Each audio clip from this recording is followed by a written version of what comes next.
in light of the changing times with the COVID-19 virus, we're continuing to do something a little bit different here at PivotMe. So we've sort of paused our regularly scheduled interviews to bring you more up-to-date information on what business owners are doing currently in this time. So it's more immediate. We want to get it out to you faster, but we really want to support the PivotMe listeners and just the community in general on how to navigate this time. So a lot of people are now going to remote. A lot of people have obviously closed their brick and mortar businesses, or rather closed the physical location, and are now online. And so what we've done is we've talked to a lot of businesses that we work with, either clients or businesses that we partner with directly, on how are they moving through this time? How are they managing their team? How are they managing their workload remotely?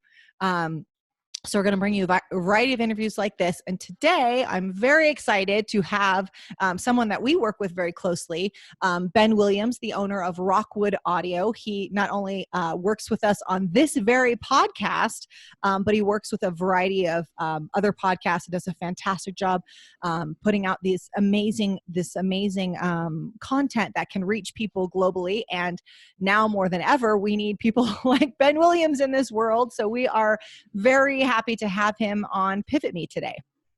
Well, thank you for having me. It's great to be here. Yes, thank you. Well, so we're gonna get into the mechanics of the business, but first, tell us who you are, what you do, and who you're doing it for. Okay, so like you said, my name's Ben Williams. I'm based over here in Scotland, and I'm a reformed corporate event organizer, now audio specialist. So I help primarily now entrepreneurs and small businesses create audio content. So that's the editing and mixing of audio, but it's also kind of crafting the show itself and what it should feel like, what the music should be like, how long it should be, and all the things you need to take into account when you're kind of putting together audio content that's on brand. Yeah. Well, that's great. And so you were saying about your former corporate world, but I think there's another world out there. Wasn't there there's a music world? There's some other. There have been a few layers. pivots. Okay. Yeah. So yeah, I started out as a singer-songwriter, so a performing musician, a writer, and it was around 2002, 2003 when audio started to be really heavily downloaded online and not necessarily kind of legally. When the record industry imploded, that's when I had to pivot for the first time. And I kind of fell into corporate event organizing, but it was something that I was good at and certainly enjoyed at the time. And it was one of those jobs where you're always doing something different. I was working in central London, so I was working on film premieres. I did everything from the royal wedding to the Olympics and lots of kind of big events, big scale kind of outdoor stuff. But I did that for about nearly 15 years actually. And I kind of got to the point where it didn't matter what event you brought me. I could kind of break it down into, so we need this and this and this, and we need that. And it wasn't really my first passion. So once the big challenge of another even bigger thing, once you've done the Olympics, there really isn't anything bigger than that. So I got to the end of that and I got to 40 and thought, do I really want to keep doing this? Somebody said to me, there's nothing worse than a really well-paid job that you're good at that you don't really enjoy. So it was one of those situations. And it was time for a change. And podcasting was really blowing up. And I was a big fan of podcasts, still had all the audio equipment and knowledge and so on. So it was something that I kind of dipped my toe in, and very quickly it kind of took off. And so I've moved across into that. So I've been doing that for I've been doing it for 3 or 4 years now, sort of full time, 2 or 3 years. Absolutely. Well, it's interesting that what you're saying about the information that someone gave you about staying in a job that you're not necessarily enjoying. There's a book called What Should I Do with My Life? I believe it's Poe Bronson. And I remember it's been years since I've read this book, so I might be paraphrasing a bit, but he says this line essentially, that those situations are very dangerous because the combination of money and accolades will keep us doing a job that we weren't meant to do for far longer than we were meant to do it. Yeah, about 10 years in my case. But it's true. It's true. And there's always the kind of the hit of the, I used to really enjoy the stress. I don't know if stress is the right word, but that kind of positive Enthusiasm, stress, energy, maybe energy, kind of frenetic, kind of, we got to get this done, that kind of, just the all that high. kind of, the high of it. Yeah, Hmm. absolutely. Yeah. Yeah, makes complete sense. But we still get that in podcasting. Yeah, we manufacture that high, like hot off the press. I don't know if that's a phrase in podcasting, but it is now. It is now. So with the work that you do now, just again, the kind of the mechanics of it. Do you have people that you work with locally? Is it all remote? How do you actually conduct the business now? Sure. Well, I mean, initially it was all remote.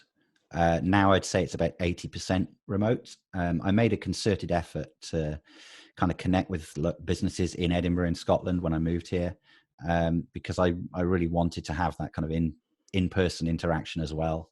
And that's worked out really well. There's a beer brand here in Edinburgh I work closely with, and they're a great company to work for because I never leave without a case full of beer. But yeah, it's still primarily remote, and so it's really taught me a lot. I've learned a lot about how to work online, not just the actual tools and software, but how to do it. How to kind of work with a team that you're not in front of every day. Sure. And so as far as what that looks like, I think it's more relevant now than ever.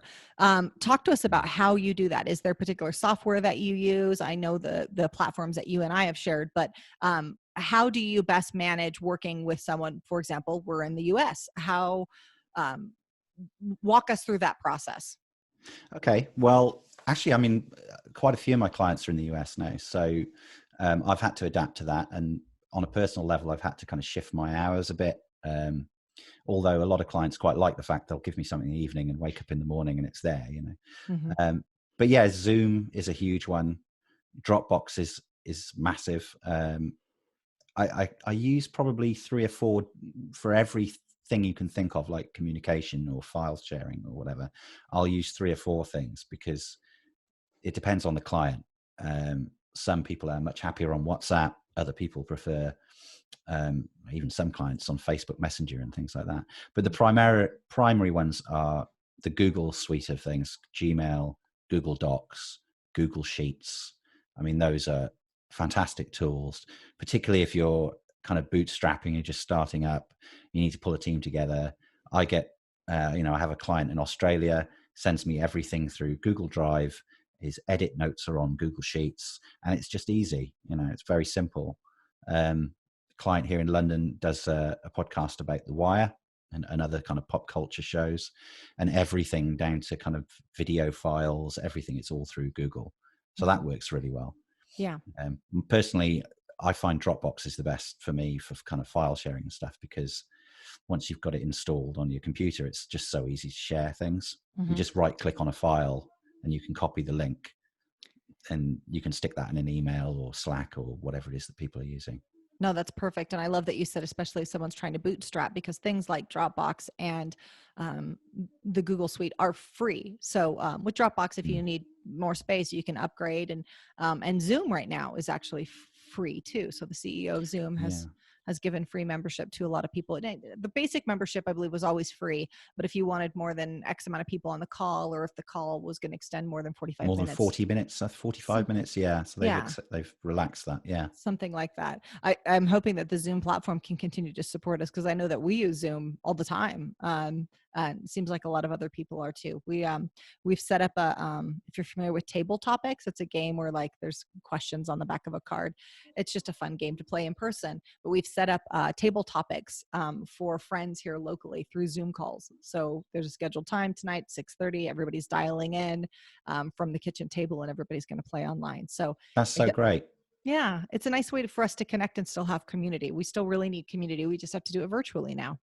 That's so true. There's a guy here who his whole business is pub quiz. He does pub quizzes, and the pubs are all shut. In fact, they've been ordered to shut by the government now. Yeah. Which is, we couldn't have imagined anything like that a few weeks ago.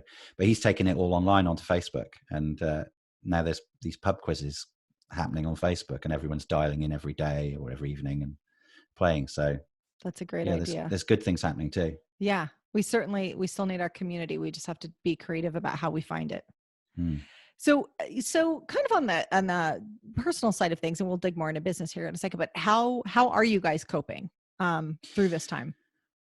We're coping. I mean, we're fortunate in one sense. My wife and I both run our own businesses. We both run them remotely, or can run them remotely. So a lot of our clients are on the internet, and we can work from home. So we've got all of that going for us. Although, ironically, we literally just opened up offices in the centre of Edinburgh. So literally wet paint drying, and about 2 weeks ago, and then suddenly everything's shutting down. So, but we can work from home, and we're already set up to do it. So we moved everything into the office, and now we're in the process of moving some things back here. So yeah, we're coping on that front. And then, I mean, the challenges are around, our kids not in school anymore. So we're doing all of that, as a lot of people are. Mm-hmm. And we're all in the house. So yeah, we'll survive. We'll survive the virus. We may not survive each other. As is the case. Assuming we get through both of those things, we should be fine. Yeah. Have you seen the meme that's going around where it's a guy that is answering a phone conversation? It's like, due to the COVID-19 virus, you either have to A, stay indoors with your wife and children, and before they say it, he goes, B, I want B. It's pretty funny. He hasn't even heard what he's B. I want B. Yeah, it's pretty funny. I've definitely enjoyed the share your favorite COVID-19 memes. Laughter is really what we need through this time as well. So obviously everything's changing, and what's relevant today, it might change in 3 days from now, but talk to us about some of the changes that you're facing in your business. Have you had to pivot already? Is there, talk to us about the changes. Have. Okay. Well, I mean, the first change was a kind of a very sudden change, which was, we had kind of two distinct client types, and one of those types has dropped off a cliff, and that's basically entertainment. So we work with entrepreneurs and small businesses, and we do, just by dint of some of the connections I had and the kind of shows I enjoy working on, we had quite a few shows that were aimed at kind of TV spin-offs and things like that. So those are the things that are dropping off. I think partly because they're very dependent on sponsorship and things like that. And a lot of that stuff is kind of up in the air. So yeah, we certainly had it within the space of a week. We lost maybe 25% of our business.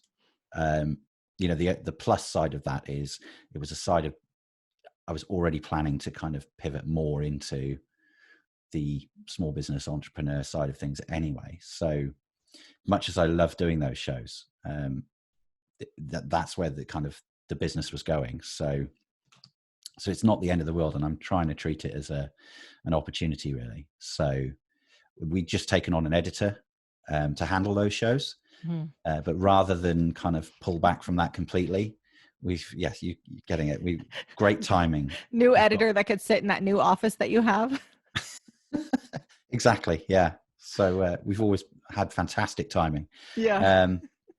But rather than, pull away from that and kind of just retreat completely, we're looking at keeping that editor in and working on some of the other shows. And that will allow me to do the things that I should be doing and haven't been doing. So all of the things that I know I should have done over the last year in terms of creating more content for people, that's what we're looking at now, is how can we support people more, how I can lean in more into the coaching side and the one-to-one stuff that I do, as you know. That's the stuff that really kind of energizes me anyway. So yeah. It seems like a good opportunity, in that I know that us personally have benefited profoundly from your coaching. Just the consulting of both when we were starting up the podcast and kind of helping launch that sort of breathe life into it and add your expertise. That's been really, really valuable for us. And it sounds like sometimes that adjustment's a little tough, but it sounds like this is a great opportunity for you to lean more into that.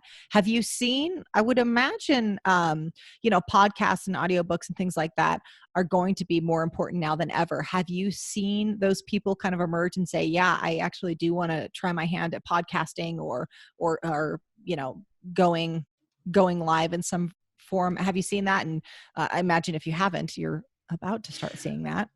I think we will, but I think we're just at the beginning of that. I think people are still kind of, they're probably in the same headspace that everybody is, which is, kind of a little bit of survival mode, and then trying to focus a bit on what they're going to do next, or what they're going to do while they're at home. So I think we'll see that. I mean, what we are seeing is a lot of churn. Is kind of, there are people who are stopping their podcasts to a certain extent, but the majority of people are keeping going.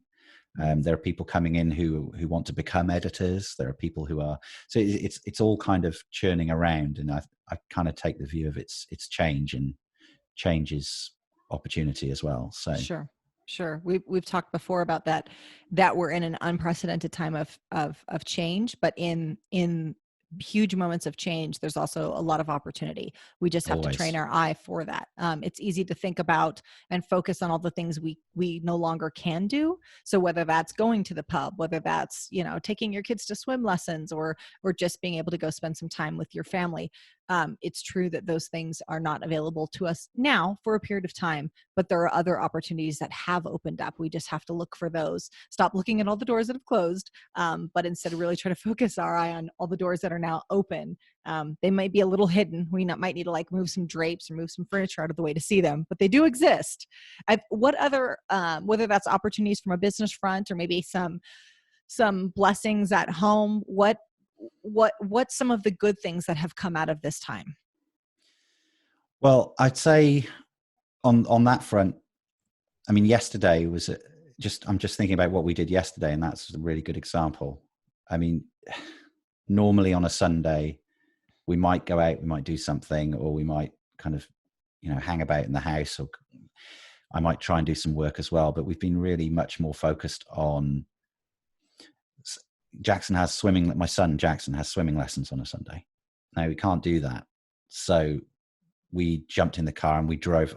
Admittedly, we've got an advantage here. We're in Scotland. So we drove an hour down the coast. We found somewhere remote, and we climbed a small mountain, and we looked out at the sea, and my son tried to roll down the entire mountain. That was so, but things that we would probably not have done, frankly. Yeah. And we're all here on top of each other here at home, but we're finding ways to make it work, and kind of working together a bit more. We're trying to handle his homeschooling in a kind of relaxed, flexible way. Mm-hmm. And that's actually brought me not necessarily closer to him, but it's brought me closer to what he's doing at school. Mm-hmm. And I'm constantly, yesterday I was just amazed by the things he could work out, and how far he's come in the last few months. So yeah, I think it's shaken things up a bit. Yeah. Has Scotland ruled out, let me rephrase that. I almost said, Ben, cut that. You are Ben. Has Scotland instituted any kind of distance learning program, or are you kind of sort of making up the homeschooling in the moment? They've given us a bit of what they can. They're scrambling a little bit to kind of try and catch up because, Of course, they've actually been managing the last couple of weeks running school with fewer staff and trying to prepare for this. So I think they've done a really good job. They've given us enough for the kind of the first week, and they're now working on something a bit more formal. But we've got downloads, we've got sheets and things, resources we can go to, and that, at 6 years old, the important thing is just read with them a lot. He's doing reading, writing, and maths, and there's lots of online things we can do. So it's not too bad. How are you managing? This has come up on quite a few of our calls, because most of the people that we spoke with do have kids at home now. How are you managing getting work done with your son there, with a 6-year-old there? I too have a 6-year-old. So I get you. I see you, Ben. I feel you, Ben. I'm just curious if you got any insights that we're not currently using. Well, I think, I mean, we've tried various things and we're finding out what works. I mean, one of the things we've done is shift our calendar, which I've done before when I've had to. So, you know, we're not trying to work at 9 o'clock in the morning. We're going to bed when he goes to bed and getting up at 3 in the morning and working. That's a bit extreme, but that's what we've found works for us. And also the calendar is just much smaller. It's 3-minute increments instead of half hours. It's like extreme Pomodoro. I'm practicing extreme Pomodoro. I'm editing for 30 seconds, and then I'm building a castle, and then I'm pretending I'm a dragon, and then I'm writing some music. It's we're basically between the two of us, we're tag teaming it and trying. We've got a little bit of structure for him, not too much, but just enough. So a good resource we've got over here, which I think is available live, would be a challenge, but there's a YouTube guy called, oh, this is an edit point, isn't it? I had it written down. Edit. Ben, edit. Gives me time for my coffee. Take your time.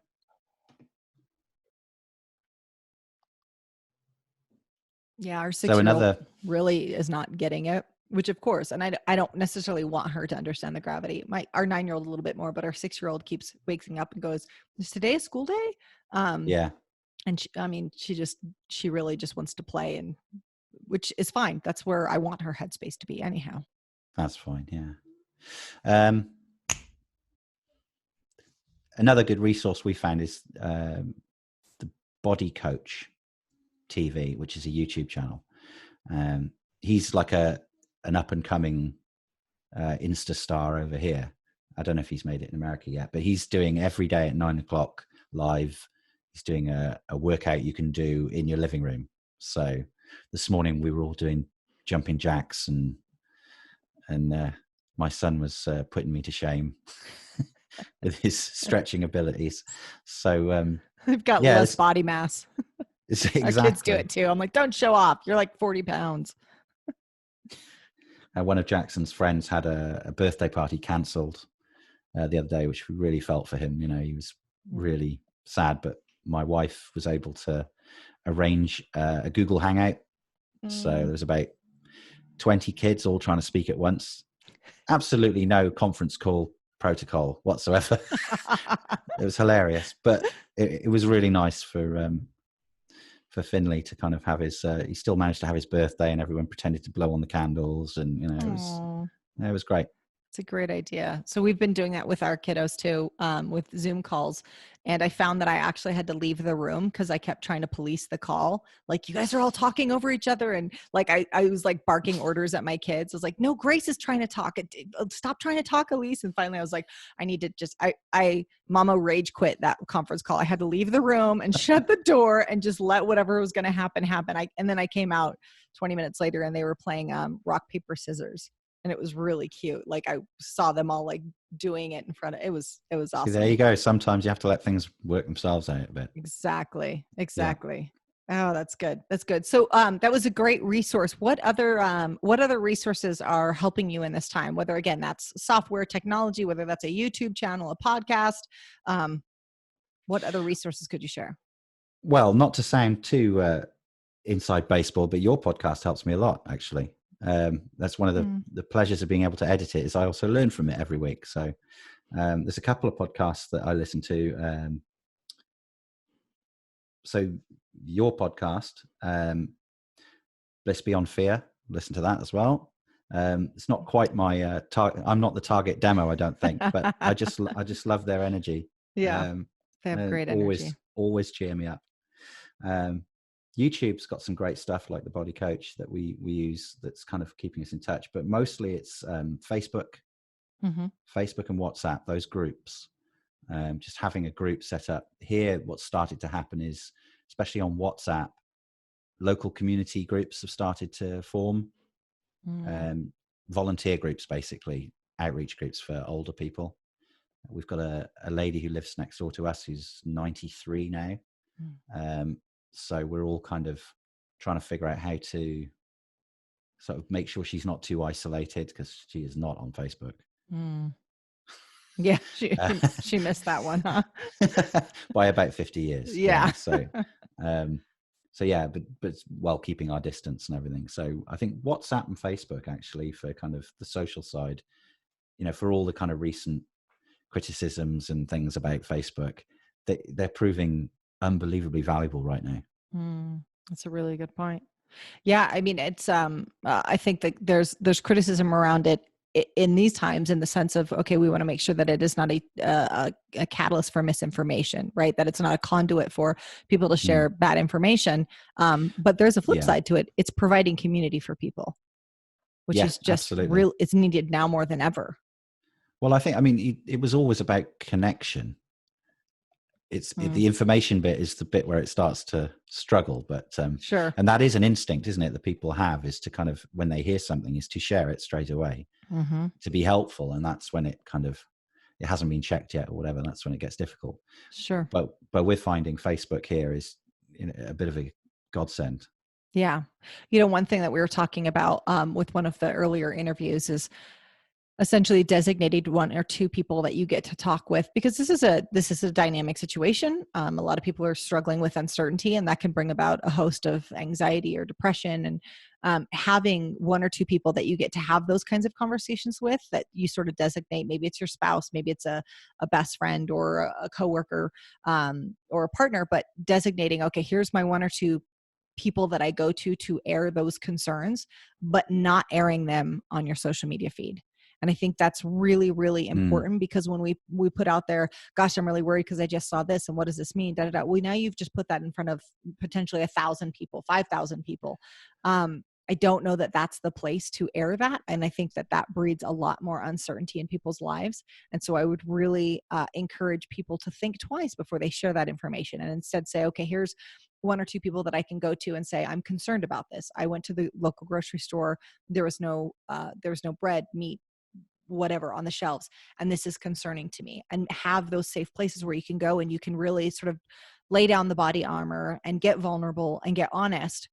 But then, I'm not saying have a front, but be very, very aware of what message, who you're showing up as in this world right now. We got to be really careful. Balance. It's getting that balance right, isn't it? Fear is just as virulent as a virus, so it's just as easily transmitted as well. So it's it's important to kind of keep it positive. And I kind of limit the amount of time I'm spending listening to anything. It's quite easy to leave the News 24 news cycle on in the background, but I kind of watch a bit in the morning, a bit in the evening, and the rest of the time it's off. Yeah. Because I'm only really interested if there's actually been some kind of major development or initiative or something that, over here, there's now starting to be a lot of support for bigger businesses and employees. And the bit that's missing at the moment is the self-employed and the people running smaller businesses. So I've got my ear out for that, but otherwise I'm kind of focused on doing what I need to do. Sure. Is there any, talk to us about habits that you're keeping up now. Obviously life looks different, and there's a lot of you now in the house, and as is the case for all of us, right? What habits are you maintaining that are helping you navigate this? The exercise in the morning is still a big one. Even if it's just 15 or 20 minutes or whatever. So whether it's working out with the family in here or just going for a walk or a run away from everybody else, I'm still doing that every morning. I am Ben, hold on one second. Your video paused. I just wanted to catch up. Give it a second. Someone's playing Fortnite. They're about to win. Give it a second. I don't know if you win at Fortnite, but I'm just going to assume you do. Well, that's probably good because my phone went off as well. Okay, there you go. You're back. Okay. So yeah, in terms morning routine is quite a big thing still. So we still go out, do a bit of exercise, or we have this morning routine with the body coach on YouTube, but doing something kind of just to get us going in the morning, and going outside is a big deal when you're cooped up. So try and do that early on when it's quieter, and just find somewhere we can go and have a walk or something. I'm trying and not failing, but I'm trying mindfulness. I've been working on that for a little bit. I'm still at the stage where I'm basically just sitting there when my brain kind of unloads on me, like a tornado of paper coming at my face, just thought after thought after thought. But hopefully it'll settle down. Yeah. But it does actually help. Even then, I think, Mm-hmm. just to kind of sit for a bit. I don't look at emails until I've done something useful Mm-hmm. in the morning, and then I'll kind of. I think the other thing I got from you actually, which is a big one for me, is I'll spend 15 minutes before I go to bed planning out the next day and just thinking about what I need to do. And right now, especially, like what I need to do in terms of what's right in front of my face, what have I got to fix or do, and then what am I trying to do? Try and think a little bit further down the road. Yeah. Did well, okay, I was going to talk about the habits that your things that you're staying away from. We'll get into that for 1 second, but just in that regard, have you used any meditation tools like Insight Timer? I haven't tried that one. I've okay. had Calm on my phone for a while. Okay. So I'm trying that one. I find that one quite good. But what's Insight Timer? So it's kind of another one that's very similar is Headspace, but I've always just used Insight Timer. It's a meditation app, but it's everything from whether you just want music, calming music, to my particular favorite is guided meditation. So what I found, I should actually probably make a post about this. I'm just going to make a note. So what I found for me is that I have what some people refer to as the monkey brain, where you said a tornado of papers and thoughts coming at you. So I have a hard time clearing my mind. And what I found is a great tool for this is guided meditation. So essentially on the app, you'll pick, do you want it from 0 to 5 minutes, 5 to 10 minutes long? So you pick the length, you pick the kind, you can pick the topic. So for example, let's just say you're picking one right now on mindfulness, and it might be a 5-minute guided meditation. And you can choose like, okay, it's before bed and it just has this light ding when it's over and you don't have to turn off the app or anything. So there's one that I do before bed that's been really, really helpful. Otherwise, it can be tough to go to sleep, especially in times like this. They're thinking a lot and they're having a hard time kind of controlling where their mind is going. But let's be clear, you absolutely can. We just have to train it. We have to train our brain just like we would train our bicep, and we can't walk over and pick up a 90-pound dumbbell and curl it unless we've trained it. But we can train our brain to stay focused on the things we want them to. And I found that guided meditation is an invaluable tool for that. So if I've got someone telling me where to direct my brain, that's really helpful. So if I just listen to music or just listen to, those are nice. But then all of a sudden I was like, did I send that report yet? What time's that meeting? I'll just find myself starting to, this is our biggest tool of distraction, right? We think it's our phone. Our phone is bad, but it's this noodle right here that's pretty dangerous. But when it's guided and they're saying, okay, take a deep breath in. Okay, put your mind here. Think about this. That's really helped me control my thoughts much better. So I'm a huge fan of Insight Timer or just any guided meditation. And for me, I'm not going to do a 45-minute session. Like I've got to be away at like a retreat or like a conference to do 45 minutes, but I can do 5 to 10 minutes all day long. So if that adds some value to you. That's about where I'm at. Yeah. I'll be like thinking about what I did yesterday, what I'm doing tomorrow, why Lost finished the way it did. There's no answer to that. A million things. No answer to that. There's no answer to that. It's ridiculous. It still makes me angry. Yeah. It's that totally reminds me of Get Out of Your Own Way by Dave Hollis. He just put out a book. It's Rachel Hollis's husband. I don't know if you're familiar with them, but he was talking about the same thing. Anyways, great book. Okay. It just came out on Audible, and about halfway through it, but I'm listening to it with my husband. So I can't like zip through it. I have to wait for us to be, and especially right now, us to be together and not have the kids talking to us at the same time. So we might finish the book in like 2022. But eventually we'll finish it up. So, great book. He's really insightful. So what habits, what things are you staying away from right now? And just to kind of set up the conversation, a lot of people have said, hey, I'm limiting the amount of, news that I watch or social media, or, you mentioned emails that you want to get to something productive first thing. Is there something that you're staying away from in this time? Well, I think we kind of covered it a little bit, which is, it's news or gossip or social media. I'm I'm showing up on social media, but quite sort of intentionally. I'm not kind of just browsing through it. Although my latest addiction is TikTok, but which is, you know, much more pleasant watching babies and dogs in clothes, things like that. That's good. It's very cutting edge of you, because I think the demographic is like 19. So I yeah, mean, I don't belong on there. I don't belong on there. I'm like the middle-aged guy with the cup in the corner. Hey guys, this is cool. Maybe awesome. I'll do a video too. I don't belong on there at all, but it's fine. When you do a video, can you please share it with us, Ben? Because we need to see that video. It's coming. As soon as I've pivoted my business, I'll get on with creating TikTok content. But yeah, things I stay away from, I guess. I mean, that's the main thing. But I mean, the other thing I think is kind of fear-based decisions. I don't know what that's the best I can frame it. Is, you know, those kind of decisions where, again, you know, you sort of had someone contact me yesterday and, you know, wanting to start a podcast, and I just knew I wasn't the right fit. And whereas maybe 2 years ago, I would have taken that work. Even now, I'm kind of like, that's not the right fit for either of us.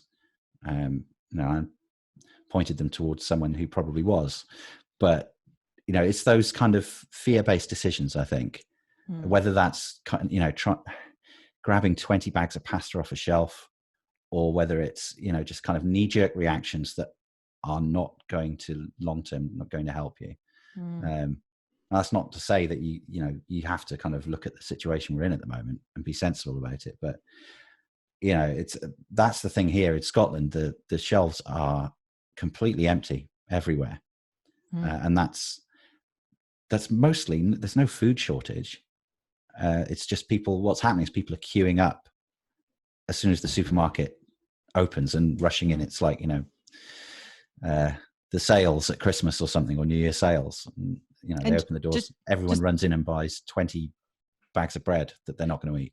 And just to clarify, you're not talking about so what we've seen locally is they may be out of bread and milk and eggs. You're talking about everything. I mean, not just one or two items, but of many items. Any kind of food item. Yeah. It started with, bread and baked beans. I don't know why. And toilet paper, which they may be global. linked, but yeah, it seems, but that's where it began. And then it moved on to everything from, you know, avocados and walnuts to, you know, at the moment, healthy fats. Healthy fats. People are addressing their cardiovascular needs. Like, you can't blame them for that. Although I remember some comedian once saying, like, unless you're 220 pounds of pure muscle with, you know, guns coming out of, you know, you've got loads of guns, essentially any stockpiling you're doing, you're just gathering it up for the toughest guy on the block. You know, because when everything goes down, he's just going to come around and say, thank you very much. That's right. But yeah, it's literally, I mean, I was in, we have Asda over here, but it's owned by Walmart, and it's, you know, it's a huge store, the one near us, and it just whole aisles empty. Everyone's got food. That's the good thing. But it's just eerie, you know. I bet. But people are managing. I mean, the funny thing over here is, and I don't know what it's like over there, but certainly in Scotland, there's a certain Scottish attitude to things. And I'll give you a perfect example of a Scottish attitude. I was driving through Edinburgh when I first moved here. It was the middle of January, so it's -8, -10, something like that. It's 2:00 in the morning. There's a guy walking down the street in a kilt with his knees exposed, and he's eating an ice cream. Proudly, as if to say, yeah, you know, screw you, Mother Nature. I'm Scottish. I can barely even feel it. So he was like, yeah, so people are still, you know, out in the parks and kind of mingling and all of that stuff. So I think it's not until it takes off that people are going to change their behavior, which is a shame. But yeah, that is a shame. We wish the guy in the kilt eating an ice cream well, and he might be the one that ends up getting your baked beans and avocados. That might be that guy. What a hideous image. Thank you for that. No, I think he'll survive anything. A direct nuclear blast, I think. He For would have been sure. fine. He'll do just fine in that. So one of the things that we've talked about before is how we show up in these times. So how, you know, there's for some are really you know, need leadership in this time. They there's a lot of uncertainty, and so how we show up in this time is so important. Are you intentional about how you're showing up, either in your business or in your family or in your community during this? And tell us about your intention on how you're showing up right now. Yeah, I think actually more than usual, I am. So certainly for my family, we're quite scattered around, and I've made a conscious effort to show up for them. My sister lives out in LA, and she works in the sector around, she does Reiki, which I don't pretend to understand, but it's got something to do with being close to people, and kind of maybe doing this, I'm not sure. Yeah. But, so she's struggling. She's getting through it, but you know, we're talking every other day, and I haven't spoken to her for quite a while, actually. So that's nice. My brother's down in Wales. My father's in a place called the Forest of Dean, which is kind of an isolated area. And you know, I've kind of shown up for him. Well, the way I've tried to do it is very gently, kind of one bite at a time, convince him this is a real thing and that he needs to take it seriously. Because what we found over here is that older people, I don't know if it's a perspective thing and that they've got less to lose or something, but even though they're more vulnerable, they're like, it'll be fine. Yeah. They're like, I've lived through X, we got Y, through Z. the war, we'll get through this. But yeah, so I said to him, just as an aside, I said, you know, are you self-isolating? He said, oh yes, absolutely, yes. And I said, okay. And then a minute later he said, so we were down at the supermarket, and I said, I thought you were self-isolating. And there was a pause, and he said, well, I'm self-isolating except when I need to go to the supermarket. I was like, oh, okay, Dad. So you're going to be all right? It'll be fine. We're going to get it anyway. He said, I was like, okay. Right. It feels like it's inevitable. Okay. So I've been working on him for the last week or so, and he is actually doing it now, which is a relief. But yeah, just showing up for family and friends, and actually kind of being a bit more. I tend to get kind of very in my head about everything I'm trying to do, and so it's almost knocked me out of that routine, if that makes sense. Mm-hmm. Yeah, I would imagine. So when you think about the people that are listening, the PivotMe listeners, whether they're business owners or just, you know, people in general that are listening right now, what piece of advice would you give them? Excuse me. Let me deliver that again. What piece of advice would you give them? What words of encouragement would you share with them right now? Always insist that the host sends you the questions in advance. I thought there was a couple that was off the cuff. Damn it. Sorry, Ben. I was like, I thought I had all of them, but there's two others that I've been asking everybody. I need to ask Ben too. Okay. So Ben, quickly think of something witty to share. Also, I'm going to ask you, how do we support your business? Just so you know. So those are the two that I'm going to hit you with. Okay. Yeah. Just how do we as listeners show up? You know, we want to support businesses at times like this. How do we support yours? So those are the two last questions I'm going to ask you. Okay. Sorry. So we'll do that one again. So, okay. Hold on. Let me just take a. Coffee's cold now. It's terrible. Let's see. Okay.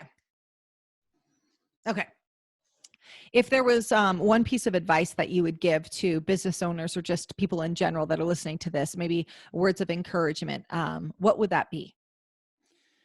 Don't panic. You're not alone. You know, these things can sound a bit trite, but they're very true. We're all in it together. We're all going through the same struggles. I think one of the nice things is that, I mean, you were saying this before we started, that people are kind of, you know, there's that thing on Facebook where everyone has their best versions of themselves and the best moments of their lives. That's what's on show. They're kind of highlight reel.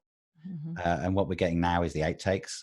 So everyone's kind of got, a kid on a hit while they're typing or whatever.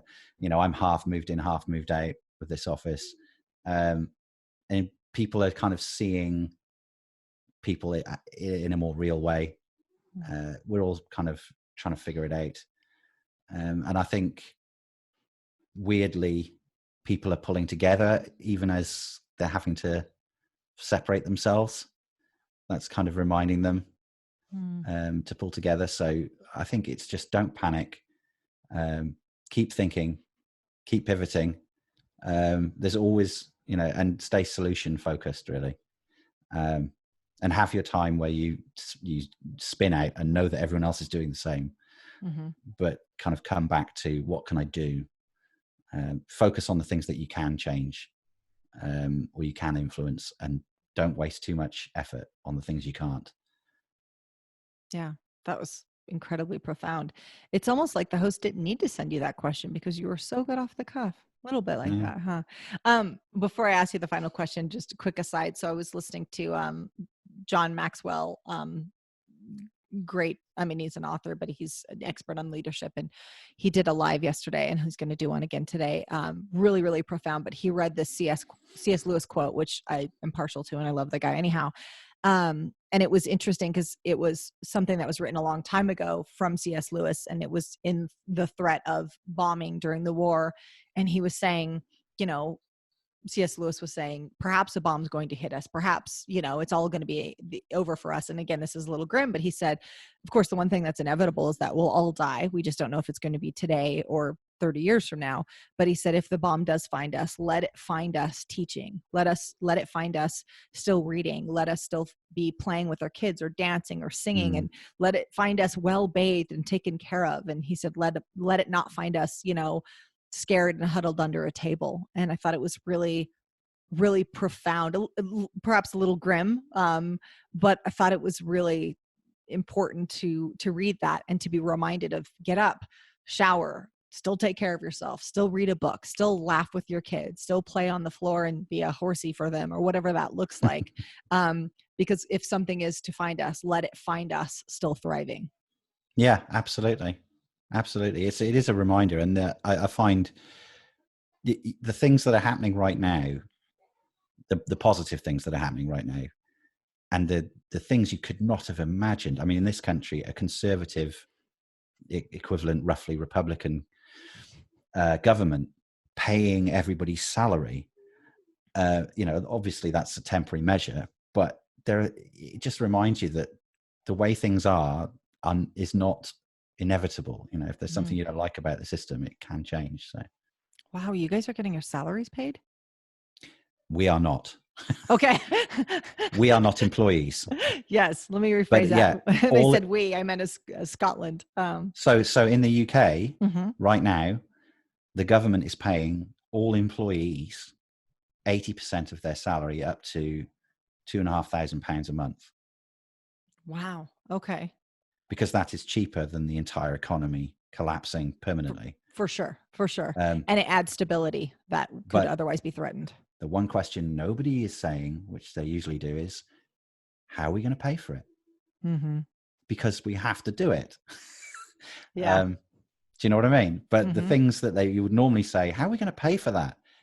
They're minuscule compared to what's being spent right now. So, yeah. There was two of the people that I spoke with. Two of our clients are in that we interviewed are in California. No, Canada. And it was interesting to see Canada's response to it. Also replacing salaries. And then one of the gals that I work with is a single mom outside of Montreal. And she said she's getting, I believe she said $900. I believe it was a week. It was either a month or I want to say a week. Rachel, you'll have to fact check me, but for per child that they were getting. And there's no schooling's closed and whatnot. But I said, have you received the check? She's like, oh, I've already received 2. And I thought, oh, well, that must take some burden off of her situation, because she's self-employed and she teaches painting classes and yoga classes and things that all require people or typically have required people to be in a room together. She's moving over to a virtual platform as we speak, but it was interesting to see the comfort and security she found. Her and the other person that we interviewed, Peter, said multiple times, well, I know that my government will take care of us. And it was an interesting thing to say, because that's not something that we hear No. on this side, on this side of the pond. It sounds like on yours either. That's what it's for. But it's kind of its own little ecology over there now, isn't it? Separate from everything else. Yeah. But yeah, it's really odd. The only thing over here, self-employed aren't within any of that. And there was somebody posted something yesterday that cracked me up, where they said the Treasury Minister who works for the bank basically for the country was saying, so it's uniquely difficult to pay self-employed people to know what we should give them. And somebody else said, 4 weeks ago, we had to submit a form that told you to the penny what we earned. You know exactly what we earned. But 4 weeks later, it's uniquely difficult to know. Yeah. There we are. We're happy to supply you with a document that might help you in that calculation, dear government. Yes, if only there was some system set up that could give you money and take it away again. And that's right. If only there was, right? Just pay us and then tax us back if you need to later. It's fine. Yeah, we'll figure it out on the back end. That was the other thing, is that Peter had mentioned, we'll probably cut this, but he said, yeah, my wife preemptively reached out to our mortgage and just said, hey, I'm concerned. And this was a good week ago. Hey, I'm concerned about how this is all going to shake out. Could we not pay you this month? And the mortgage company said, oh, we'll just go ahead and pause your mortgage for 6 months. And I'm like, what it must be like to be a Canadian right now. I mean, I've worked pretty closely with Canadians for years. I consulted a Canadian company for 3 years. And we'll definitely have to cut this, because I'll probably have angry Americans beating down my door. But there's so many times that my husband and I are like, I'm pretty sure there are ways better. We might want to move to Canada. I mean, like, not just because of Justin Trudeau. He's amazing. But right. Yeah. But I mean, it's to see how there's a palpable difference in how they're now. Obviously, I haven't spoken to all of Canadians, but just the ones that I work really closely with, there is quite a difference in how they're navigating this time versus how, I've spoke to, we have a lot of clients in Australia, and, you and I are speaking, and lots of people in the US and Puerto Rico as well. And to see how different Canada is weathering the storm. I mean, it's different, a lot different. So I know you've got people who need your attention. So let me just do our last question. Okay. Edit point. Edit point. Hold on. There we go. Okay. Let's see. Ben, how can we, in this time, obviously it's a pretty tumultuous time for many, how do we Pivot listeners, that's not the name of the fucking podcast, April. Okay. Edit point. How do us, how does the PivotMe community support you? Obviously you're a small business owner in this time. How do we support you during this time? The video is not frozen. I just have no idea what to say. Let's think about it. Okay, let's think. So, I have no idea. I wouldn't, Well, are you wanting to take on new clients? Are you wanting to do a launch package for people that? Yes, but wouldn't that be me supporting them? I suppose. Yeah. Okay, let's do that. Yeah. Okay, so think about the direction you want your business to go in. And think about, so I will tell you, one of my clients ended up saying, well, to be honest with you, I'm trying to expand my real estate business right now. So I'm looking for, and he dialed in like 50 to 150 unit apartment buildings. He's like, well, first he kind of was like, well, let me think about that. He didn't give his answer right away, but he was prepared for it. Okay. I wasn't, but okay. Let's do it. I'm British. You don't do this. Would you like to get a cup of tea sometime? We don't do flirting. We don't do asking people out, and we don't do asking for business. I'm so glad that your culture still propagates as well as it does, considering all of those things. How do you guys get your needs met for people? Maybe you don't. Maybe you don't. I don't know. Oh yeah. Needs. Let me add that to my list right here at the bottom. There's a little line. Needs. Okay. Things you repress.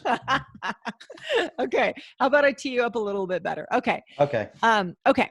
So Ben, obviously this is a time that some small businesses are really having to, pivot and look at some different things. And, thank you so much for taking your time to talk with us today. But how do we show up for you? So how does the PivotMe community support you during this time? So whether that's, how do we support your business? Sorry, can you go one more time? No worries. Sorry. Jackson, please don't come in, okay? We're videoing. It's okay.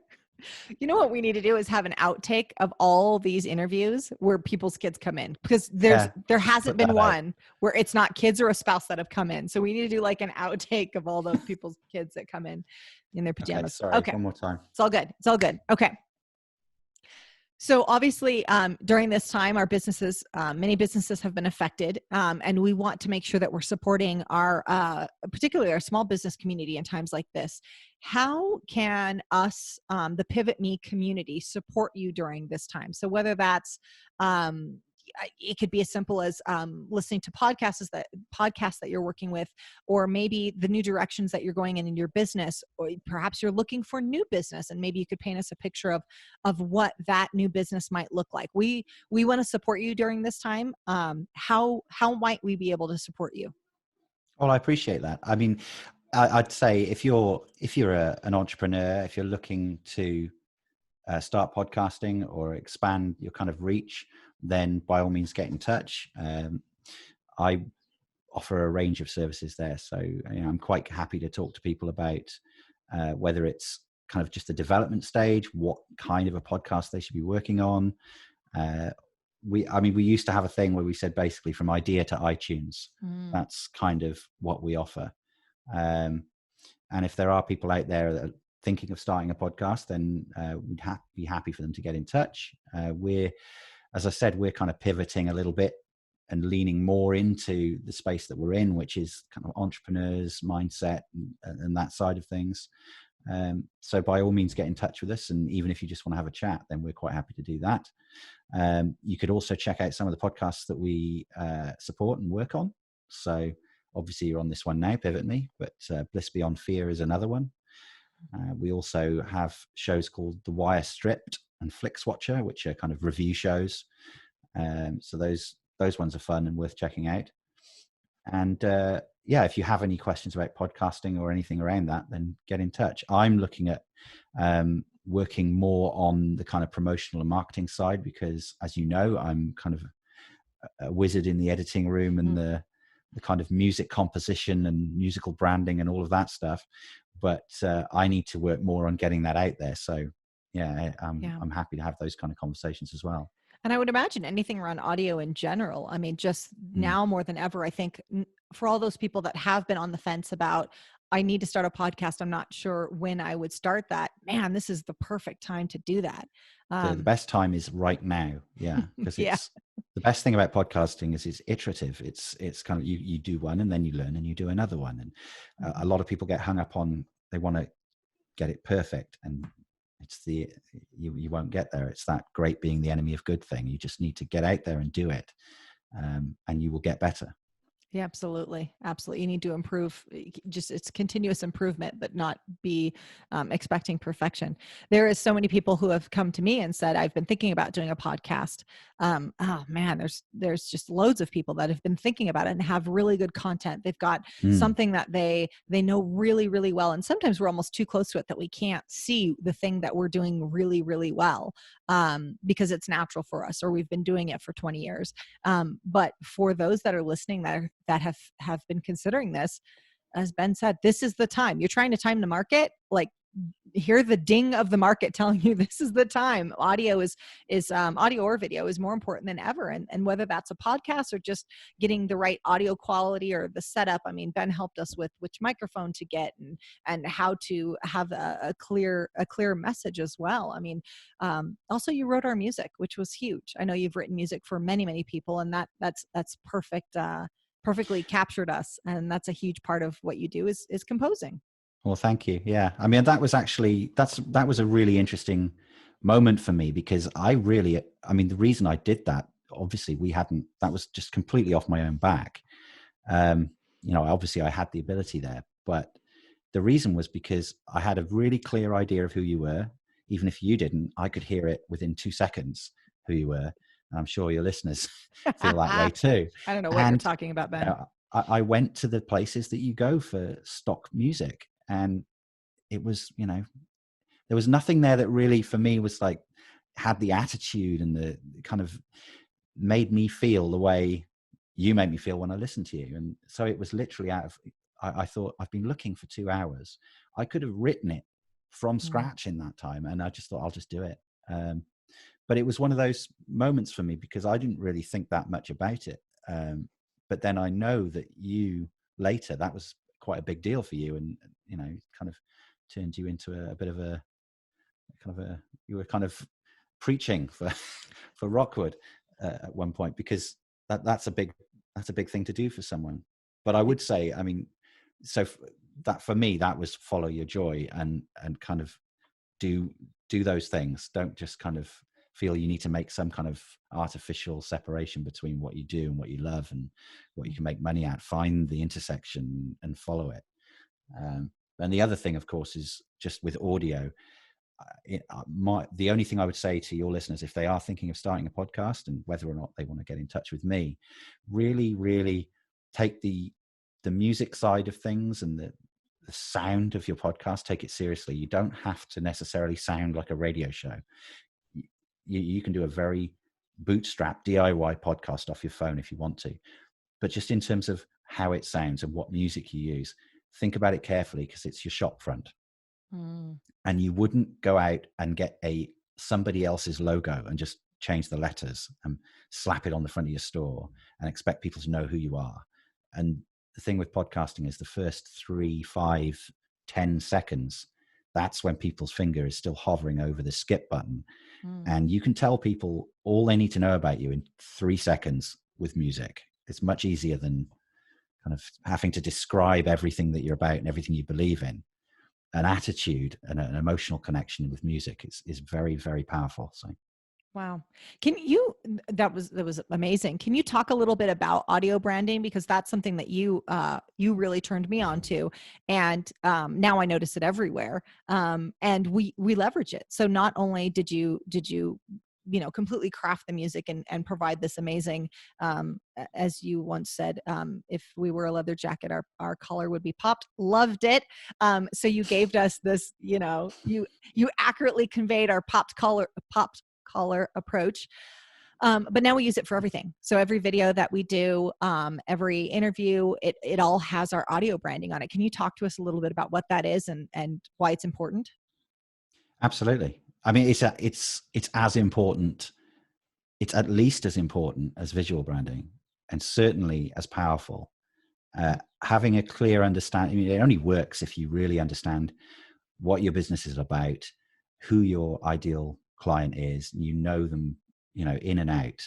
Then audio branding is incredibly powerful and incredibly important, especially in this age of video, because I mean, you can have the best brand, the most kind of, even if it's a very high-end aspirational brand, and when your video starts, if you hear that kind of high noise floor, echoey room, it just kind of, there's a subconscious message there that you either didn't notice it or you didn't care.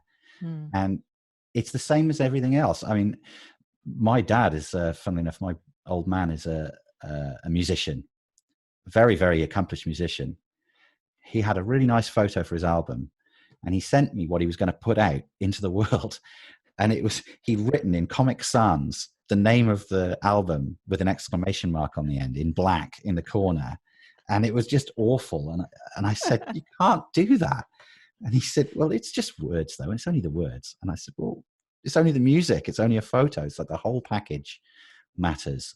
And in terms of audio branding specifically, I mean, you can do a huge amount with a 2-second sting, goes right into the kind of lower brainstem. And every time you put a video out, if you don't have an audio brand, every time you do that is a missed opportunity to get that brand into someone's head and associate it with a feeling and kind of just create that connection. And I mean, an example of audio branding, true audio branding, it's not just music. I mean, what we have done in the past is create a piece of music that no one will ever hear. It's the theme music. It's the menu. So it might be 3 minutes long and it belongs to the company. And within it are all the elements that are going to be used. But what you use and how you use it depends on what kind of contact you're having with your customer. So are you putting out an advert, or are you playing something while they're waiting for their webinar? Is it the music that you walk on stage to for that hero moment when the audience are there? That can all be connected from start to finish, that journey, in the same way that you would with visual branding. You have kind of rules around your visual brand, but they're flexible rules. So, you know, Microsoft wouldn't just put everything out in orange tomorrow. Mm-hmm. But people will choose a completely different kind of music for their video when it's not quite what matches their brand, you know. So there's a whole unit. I could go on and bore people all day about audio branding, but I mean, the key thing is, like you said, you've got a 2-second, 3-second sting that goes at the front of your videos, and it's very, very crisp.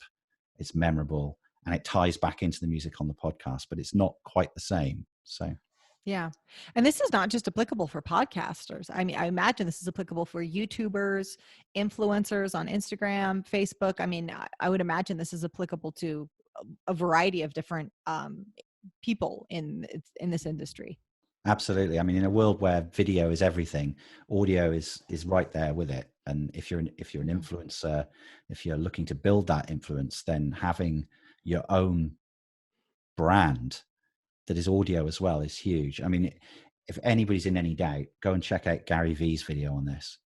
Gary V is massively into audio branding now. He's a huge convert, which is great. Because I can just point to this video and go, that, because he says it far better than I can. But, you know, he's invested hugely into audio branding as well. And every video he has a little, you know, and you recognize it when you hear it, even if you don't kind of, what is that?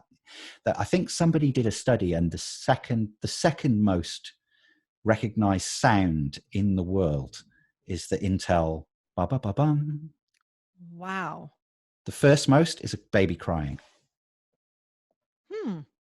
So it's the only thing more recognizable to a human being anywhere on earth than a baby, you know, second to a baby crying is ba ba ba bum. Wow. That is the power of audio branding. It is, because otherwise, who the hell are they and what do they do? I don't know. Yeah. But I know their brand, even though, do you know what I mean? Just through those 4 notes and the little swirl. Yeah, that's powerful. Yeah, it's something that I hadn't, I guess I knew it on an intuitive level, but you don't fully appreciate. And then once we talked through it, I really, then I saw it everywhere. Then it's why it's so powerful, because it's under there. It's communicating to your brain if you don't even notice that it is communicating to your brain. So yeah. No, that's incredibly valuable. So, Ben, where can we find you? Where do we go to get more Ben? Well, you can go to rokkwoodaudio.com. That's ROKK wood audio.com. That's where you'll find links to other shows that we work on. We've helped create music, video, and other things that we've put out there. Or you can check us out on YouTube, again, Rokkwood Audio. And yeah, that's the best place to find us, really. Perfect. Well, thank you so much for joining us today. I really appreciate that. Oh, you're welcome. It's my pleasure. Perfect.